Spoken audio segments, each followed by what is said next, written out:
माननीय सभापति महोदय, आज माननीय वित्त मंत्री महोदया द्वारा प्रस्तुत इस बजट पर और विनियोग विधेयक पर जब मैं बोलने के लिए खड़ा हुआ हूं तो मेरे मन में एक विचित्र भाव होता है, विस्मय, विषाद और विश्वास। विस्मय इसलिए क्योंकि जिस राज्य के बारे में हम बात करने जा रहे हैं ये इकलौता राज्य था जो आजादी के बाद 2019 तक जिसका पूरी तरीके से संवेलन नहीं हो पाया। दूसरा विस्मय इसलिए कि एक ऐसा राज्य था जो संयुक्त राष्ट्र संघ 24 अक्टूबर 45 से बना, उसके 2 साल के अंदर वहां चला गया। शायद मेरे विपक्ष के विद्वान लोग यूएन के आर्काइव्स में जाके भी छांटेंगे तो उन्हें मिलेगा नहीं कि शायद इससे पहले भी कोई मुद्दा यूएन में गया था। और विषाद इसलिए होता है कि आज हम आय और व्यय पर बात कर रहे हैं। सर्वाधिक व्यय भारत सरकार के राजस्व का जहां होता रहा, समस्या उत्तरोत्तर व्यापक होती रही, घाटी रक्त रंजित होती रही, परंतु उसके बाद भी किसी को कोई चीख सुनाई नहीं पड़ी। परंतु विश्वास क्यों होता है? क्योंकि हम उस पार्टी की तरफ से आए हैं जिसके प्रधानमंत्री श्री नरेंद्र मोदी जी ने 2014 में शपथ लेने के बाद पहली दीपावली कहां मनाई थी? जम्मू कश्मीर में सरहद पर जाकर। अटल बिहारी वाजपेयी जी जब प्रधानमंत्री बने तो उससे पहले 10 साल तक यह स्थिति थी कि श्रीनगर के लाल चौक पर तिरंगा 26 जनवरी के दिन गवर्नर भी नहीं फहरा पाते थे। 26 जनवरी 99 के दिन तिरंगा फहराया गया। जब हम विपक्ष में थे तो लाल चौक पर तिरंगा फहराने के लिए तत्कालीन अध्यक्ष डॉक्टर जोशी जी के नेतृत्व में गए और उसके भी संयोजक तब युवा नेता के रूप में हमारे वर्तमान प्रधानमंत्री मोदी जी थे। और हमारे ही संस्थापक श्यामा प्रसाद मुखर्जी जी ने उस एकीकरण के लिए अपना बलिदान दिया था। तो विश्वास होता है कि अब यह समस्या का समाधान होगा। अब मैं कहना चाहता हूं एक और बात। बहुत अचरज की बात कश्मीर में इसलिए है कि Kashmir has always been protected or projected by our opposition parties as a case of secularism, and in eventuality it has become a challenge to the nationalism. जबकि मजेदार बात यह है कि भारत का एकमात्र राज्य था जो सेकुलर नहीं था।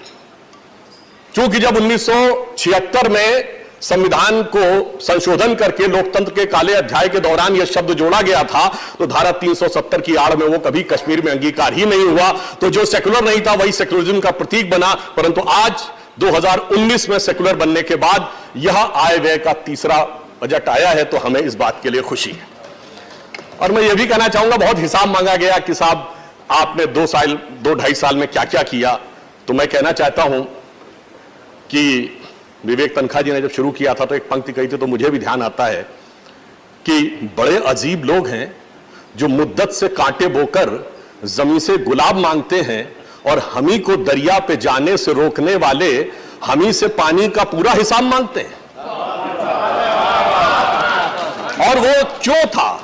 क्योंकि देखिए, नकवी जी ने अभी बोला, जनाब मुख्तार अब्बास नकवी जी तो हमारी तरफ हैं, मगर खुद मुख्तारी की खाम ख्याली कश्मीर के तमाम नेताओं के जहन पर इस कदर छाई हुई थी कि जब तक 2019 में वो निर्णय नहीं हुआ तब तक वो उसी में चलते रहे और इसलिए वो हमसे हिसाब मांगते। अब जब हम इस आय व्यय का हिसाब देते हैं तो पूरी ईमानदारी के साथ देते हैं। वित्त मंत्री महोदया जी ने बजट प्रस्तुत किया है, पिछले वर्ष का बजट 1.2 लाख करोड़ रुपए का था। इस बार 20% की बढ़ोतरी करते हुए 1.42 लाख करोड़ रुपए का बजट प्रस्तुत किया है। इसके अलावा अगर हम देखें तो जीएसटी के कलेक्शन में 36.5%, एक्साइज कलेक्शन में भी 31.5% की बढ़ोतरी हुई है। जो जीडीपी का प्रोजेक्शन है वो 2,03,716 है, जो कि पिछली बार से 7.5% अधिक है। और गत वर्ष का देखें तो रेवेन्यू रिसीप्ट्स 1,02,322 करोड़ और एक्सपेंडिचर 71,615 करोड़ है। यानी इसमें भी हमने वित्तीय प्रबंधन और कुशलता का परिचय दिया है। फिर ये बात आती है कि यदि बजट का व्यय हो तो सबसे पहले किस चीज में व्यय होना चाहिए? डेमोक्रेसी को स्ट्रेंथन करने में, लोकतंत्र को मजबूत करने में। तो ग्रास रूट पर डेमोक्रेसी को मजबूत करने के लिए अगर आप देखें तो हम लोगों ने ग्राम पंचायतों के लिए 1,000 करोड़ रुपए 4290 ग्राम पंचायतों के लिए आवंटित किए हैं। 200 करोड़ रुपए 20 डिस्ट्रिक्ट काउंसिल्स के लिए किए हैं। 313 करोड़ रुपए 30 अर्बन लोकल बॉडीज के लिए किए हैं और 71.5 करोड़ रुपीस 235 ब्लॉक्स के लिए किए हैं। और उसकी एफिशिएंसी के लिए पंचायत स्तर पर 1889 असिस्टेंट अकाउंटेंट्स भी नियुक्त किए हैं ताकि उस व्यय का समुचित रूप से उपयोग हो सके। अब बहुत सा विषय उठाया जाता है कि साहब आने के बाद आपने सब कुछ किया परंतु जॉब्स के लिए क्या किया। तो अगर आप सीएमआई का डाटा उठा के देखें तो 2016 में बेरोजगारी की दर 20% थी, जो अब 13% के आसपास है, जबकि यह कोविड का काल था। इसके बावजूद हम लोगों ने उसमें सुधार करने में सफलता प्राप्त की है। 11,000 गवर्नमेंट जॉब्स 2 साल में और 20,000 प्रोसेस में हैं। और जो न्यू सेंट्रल सेक्टर स्कीम है जो 19 फरवरी 2021 को लॉन्च की गई थी, उसमें 28,400 करोड़ रुपए का प्रावधान है, जिससे आने वाले समय में इन द लॉन्ग रन 4 से 4.5 लाख जॉब क्रिएट होने की पूरी संभावना है। और 1,37,870 यूथ को एंटरप्रेन्योरशिप के लिए बैंकों के माध्यम से मदद दी गई है। अब यदि जॉब्स की बात करेंगे तो तब आगे गतिविधि बेहतर तरीके से चल सकती है यदि इंफ्रास्ट्रक्चर बेहतर। और पिछले 2.5-3 वर्षों में इंफ्रास्ट्रक्चर को बेहतर करने के लिए सरकार ने बहुत प्रबलता और दृढ़ता के साथ काम किया है। चाहे जम्मू श्रीनगर नेशनल हाईवे को आगे बढ़ाना हो, या अब दिल्ली और वैष्णो देवी की जो दूरी है वो 6 घंटे में पूरी हो जाएगी जब दिल्ली अमृतसर कटरा एक्सप्रेसवे बनकर तैयार हो जाएगा। चाहे काजीबंद और बनिहाल टनल जो कि 8.5 किलोमीटर की थी वो पूरी हो गई है, और श्रीनगर सोनमर्ग की जो टनल है वो दिसंबर 2023 तक पूरी होने वाली है। अब जम्मू से किश्तवाड़ जाना हो तो 7.5 घंटे का सफर 5.5 घंटे में, और डोडा जाना हो तो 5.5 घंटे का सफर 3.5 घंटे में तय किया जा सकता है। यह विकास को गति देने के लिए हमारी सरकार ने जिस ईमानदारी और दृढ़ता से काम किया है, उसका प्रमाण।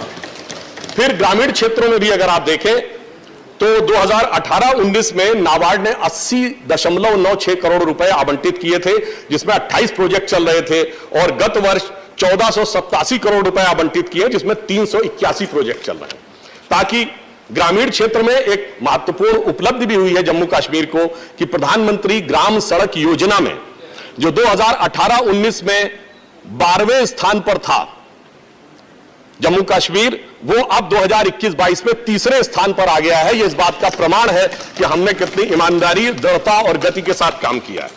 इसके बाद बात आती है कि इंफ्रास्ट्रक्चर में पावर अगर नहीं है तो पावर की आवश्यकता बहुत है। तो अभी तक 3,000 मेगावाट पावर पिछले 70 वर्षों में थी।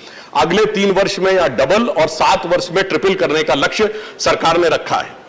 और पावर ट्रांसमिशन में भी 150% की बढ़ोतरी विगत 2 वर्षों में हुई है। इसके अतिरिक्त जो क्लीन एनर्जी है यानी सोलर एनर्जी की जो पावर है, उसके लिए भी सरकार ने बहुत प्रयास किए हैं। और इसकी पहली शुरुआत, जिसे कहते हैं चैरिटी बिगिंस एट होम, तो जम्मू में 200 सरकारी इमारतों और कश्मीर में श्रीनगर में 70 सरकारी इमारतों पे रूफटॉप सोलर जो लगाए हैं, उससे 8 और 4 कम से कम 12 मेगावाट बिजली की बचत हुई है। 5,000 से अधिक रूफटॉप खेतों में लगाए गए हैं, जिससे किसानों को उस बिजली की प्राप्ति हो सके। यह क्लीन एनर्जी के लिए काम किया है। जैसा कि अभी नकवी जी ने भी बताया कि हर घर में जल नल के द्वारा उपलब्ध कराने का संकल्प लिया गया है और वह प्रक्रिया पूरी होने की तरफ बढ़ रही है। और एक और महत्वपूर्ण बात हुई है कि जम्मू कश्मीर अब ओपन डिफेकेशन फ्री स्टेट बन गया है, यानी सफाई हो गई है, पर अभी और बहुत सी सफाई होनी बाकी है। क्योंकि सफाई अभी जरूरी है, क्योंकि जो लोग जम्मू कश्मीर की शांति भंग करने के लिए बहुत प्रयत्नशील हैं, उनकी भी सफाई सरकार पूरी ईमानदारी से करेगी। और जानते हैं क्या है कि अब वो लोग छुप गए इधर उधर और जाकर कायराना हरकतें कर रहे हैं। मगर चिंता मत करिए, यूपी में बुलडोजर चला था, कश्मीर में वैक्यूम क्लीनर चलेगा, और ढूंढ ढूंढ कर जहां से है उनकी पूरी सफाई करने की व्यवस्था की जाएगी। और नहीं, अरे गर्व की बात, आपने बहुत अच्छी बात कही सभापति महोदय। गर्व की बात यह है कि 182 टेररिस्ट और 44 कमांडर इस दरमियान न्यूट्रलाइज किए जा चुके हैं। 89 टेरर मॉड्यूल्स न्यूट्रलाइज किए जा सके हैं, और अभी ना पत्थरबाजी की घटनाएं होती हैं, ना हड़ताल होती है। अब ना ISIS के झंडे नजर आते हैं, ना पाकिस्तान जिंदाबाद के नारे कहने वाले लोग नजर आते हैं, ना हुजूम करती हुई भीड़ नजर आती है जो किसी भी इंस्पेक्टर अयूब पंडित का कत्ल कर दे। इसलिए अब इतना जानते हैं परिवर्तन के बाद क्या हुआ। हमारी सरकार ने सांस्कृतिक दृष्टि से भी आगे बढ़ी। हमने वहां पर हाउस बोट फेस्टिवल भी किया है, हमने वहां पे सूफी फेस्टिवल भी किया है, हमने कृष्ण जन्माष्टमी भी बनाई है। और सभापति महोदय, एक और फेस्टिवल हुआ है जिसकी की तपिश किसी और को महसूस हुई होगी। जो लोग कहते थे तिरंगे को कंधा देने वाला कोई नहीं मिलेगा, गणतंत्र दिवस के उत्सव पे डल लेक के चारों तरफ जो तिरंगों की भीड़ थी, तिरंगों की कतार थी, उसने उनके दिल में अरमानों की होली जरूर जलाई होगी। उसकी तपिश सिर्फ वही महसूस कर रहे होंगे, तो वो भी एक अलग उत्सव है जो शायद उन लोगों ने समझा होगा। अभी नकवी जी ने इस बात का उल्लेख किया, श्रीनगर शारजाह की फ्लाइट तो 23 अक्टूबर 2021 को शुरू हुई थी, मगर अब पहली बार ऐसा हुआ है कि गल्फ के सीईओज भी आए हैं और हजारों करोड़ रुपए का इन्वेस्टमेंट लेकर, जैसा उन्होंने बताया, रियल एस्टेट, पावर सेक्टर, इन सब में अपॉर्चुनिटी ढूंढने के लिए आ रहे हैं। यह कितना बड़ा परिवर्तन हुआ है। और जो लोग ये कहते हैं टूरिज्म के लिए, तो अक्टूबर 2021 से लेकर जनवरी के बीच में 50 लाख से अधिक टूरिस्ट आए हैं, जो अभी तक का हाईएस्ट फुटफॉल है टूरिज्म के बारे में, जो इस बात को बताता है कि हमारी सरकार ने कितनी ईमानदारी से काम किया है। अब मैं यह भी बताना चाहता हूं कि जो एक विषय बार बार बहुत हमारे दिल के करीब है और बाकियों के लिए वो एक राजनीति का उपादान है, कश्मीरी हिंदुओं का विषय। 2014 में हमारी सरकार आने के बाद ही प्रधानमंत्री महोदय ने 70,000 करोड़ रुपए का पैकेज दिया था। बहुत सारी बाधाएं थी, परंतु अब चूंकि कश्मीर सेक्युलर हो चुका है, इसलिए अब उस दिशा में हमने आगे बढ़ते हुए महत्वपूर्ण काम किए हैं। कश्मीरी पंडितों के जो लोग रजिस्टर्ड हैं, उनको 13,000 रुपए प्रति माह का मुआवजा देना हो, या 6,000 एकोमोडेशन के लिए 920 करोड़ रुपए का प्रावधान किया है। 3,000 स्टेट्स के जॉब, जिसका उल्लेख अभी विपक्ष की तरफ से भी किया गया, वो हमने किया है। और हमारे गृह राज्य मंत्री जी ने बताया था कि 610 फैमिलीज को हम वापस लाने में सफल हुए हैं। परंतु मैं एक बात कहना चाहता हूं, विवेक तनखा जी ने कहा था कि वो कश्मीरी पंडित हैं, पूरा सम्मान करता हूं, मगर यह सत्य पूर्ण सत्य नहीं था, यह अर्ध सत्य था। क्योंकि ये सिर्फ कश्मीरी पंडित नहीं है, ये एक ऐसी पार्टी के नेता के प्रतिनिधि हैं जो गोत्र बताकर, जनेऊ दिखाकर अपने को कश्मीरी पंडित बताते हैं, और मगर वो जिस राज्य से सांसद होते हैं वहां की इकाई लिखती है केवल 399 की डेथ हुई थी, इनके साथ तो कुछ खास हुआ ही नहीं था। बाद में भले ही वो ट्वीट डिलीट हो गया, मगर आपकी नीयत डिलीट नहीं हो सकी। इसलिए मैं ये कहना चाहूंगा उन कश्मीरी पंडितों की तरफ से जो लोग कहते हैं कि उनके साथ तो कुछ खास हुआ नहीं था, कि बहुत जुदा है इस दर्द की कैफियत मेरी, बहुत जुदा है इस दर्द की कैफियत मेरी, इधर मेरे दर्द की इंतहा नहीं और तू कहता है कि जख्म दिखता नहीं। और महत्वपूर्ण बात यह है सभापति महोदय, इनको जख्म नहीं दिखता है, मगर वो लोग जो कहते थे आतंकवाद का मजहब नहीं होता है, उन्हें एक चलचित्र में आतंकवाद का मजहब दिखता है, एक मूवी में आतंकवाद का मजहब दिखता है। और वो सिर्फ देखते ही नहीं है, आतंकवाद से जोड़ते ही नहीं है, आतंकवाद के उसको ओढ़ लेते हैं और ओढ़ के पूरी कम्युनिटी को उड़ा देने की कोशिश करते हैं। इसलिए हम ये कहना चाहते हैं कि जिन लोगों ने ये कहा और जिस तरह की तुलना की गई अन्य दुखद घटनाओं से, जो सांप्रदायिक दंगे थे, तो मैं बताना चाहता हूं ये कोई 2 दिन 4 दिन 2 हफ्ते 4 हफ्ते की चीज थी नहीं मान्यवर, ये तो इतना लंबे समय से चला है। मैं एक घटना आपको बता देना चाहता हूं। 13 अक्टूबर 1983, मुझे बचपन की घटना याद है, वर्ल्ड कप जीतने के बाद जब भारत की टीम यहां आई थी, वेस्ट इंडीज के साथ एक सीरीज हुई जिसमें एक वनडे इंटरनेशनल मैच श्रीनगर में भी हुआ था, और उसमें भारत वेस्ट इंडीज के मैच में जिस तरीके से पाकिस्तान जिंदाबाद के नारे लगे और वो मैच बीच में अबेंडन कर देना पड़ा था। सुनील गावस्कर ने अपनी किताब में लिखा, मैं समझ नहीं पाया भारत और वेस्ट इंडीज के मैच में पाकिस्तान जिंदाबाद क्यों था। 1983 में किसकी सरकार थी, जिसको आप लोग सबसे शक्तिशाली प्रधानमंत्री मानते हैं उस जमाने में? उसके बाद जो राजीव जी के जमाने में हुआ, टीकालाल टिपलू जी की हत्या हो या जस्टिस गंजू की हत्या हो, वो सब बातें अपनी जगह हैं, परंतु ये इस बात को दर्शाता है कि वो समस्या कितनी पुरानी थी। और जो लोग ये कहते हैं, कश्मीर के संदर्भ में एक और बात याद आती है, जो लोग कहते हैं कि एक नैरेटिव दिखाया जा रहा है किसी फिल्म को लेकर, तो मैं नैरेटिव पे याद दिलाना चाहता हूं। मुझे याद आता है 2007 का वर्ष। क्यों 2007 का वर्ष? वो है जब अफजल गुरु की क्षमा याचना के लिए सारे लोग एक साथ खड़े थे, और 2007 का वर्ष वो है जब डॉक्टर कलाम को दूसरा टर्म न दिया जाए, इसके लिए भी सब साथ खड़े थे। अब बताइए नैरेटिव कौन सेट करता है? जो लोग नैरेटिव की बात करते हैं कि हम किसी का डिमोनाइजेशन कर रहे हैं, तो मैं उन्हें याद दिलाना चाहता हूं, शायद हमारे विपक्ष के भी बहुत से लोगों को नहीं ध्यान हो, इस कश्मीर में एक भारत की सेना का अधिकारी ऐसा भी था जिसने यह संकल्प लिया था कि यह अमुक इलाका जब हम हार गए हैं पाकिस्तान से, तो महाराणा प्रताप की तरह उन्होंने प्रतिज्ञा की थी कि जब तक जीत नहीं लूंगा मैं पलंग पे नहीं सोऊंगा। और वो लड़ाई थी झांखड़ का युद्ध, जो अक्टूबर 47 में हमारे हाथ से निकल गया था, और वह योद्धा थे ब्रिगेडियर मोहम्मद उस्मान। और जब वो फरवरी 48 में हम दोबारा जीते हैं, तो उनके सैनिक सबसे पहले पास के गांव से एक पलंग लेके आए थे कि अपनी प्रतिज्ञा पूरी कीजिए। यद्यपि 1 महीने बाद वो शहीद हो गए, पर मैं एक और बात मेरे दिल में पीड़ा पहुंचाती है। ब्रिगेडियर उस्मान हमारे राज्य के रहने वाले थे, कोई सेक्युलरिज्म का सूरमा नहीं जाता उनके घर पर, और उसी इलाके में, उसी जनपद में आतंकवाद के आरोपियों के घर पे सिजदा करने के लिए जाते थे। बताइए नैरेटिव कौन सेट कर रहा था? कौन नैरेटिव सेट कर रहा था? इसलिए मैं कहता हूं, जब हम नैरेटिव की बात करते हैं तो हम बिल्कुल ईमानदारी से देखें। और मैं यह कहना चाहता हूं, हमने एक अलग नैरेटिव सेट करने का प्रयास किया है, विकास का नैरेटिव जो इस बजट में दिखाई पड़ता है। हमने यह कहने का प्रयास किया है कि अब एक नया कश्मीर आगे उठेगा। हम सिर्फ एक तरफा बात नहीं कहते। बताइए, बस एक मिनट में समाप्त करता हूं।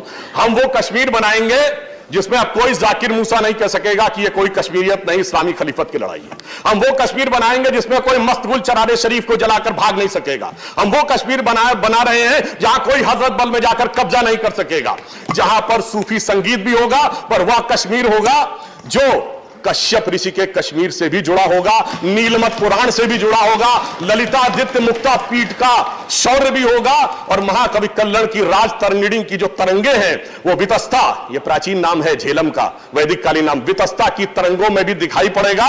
इसलिए मैं आप सबसे कहता हूं, आइए आगे बढ़िए। भारत का वह हिम किरीट, भारत माता का हिम शिखर, उससे स्वतंत्रता की सार्थकता आपको पुकार रही है। यह पंक्ति कहकर समाप्त करता हूं।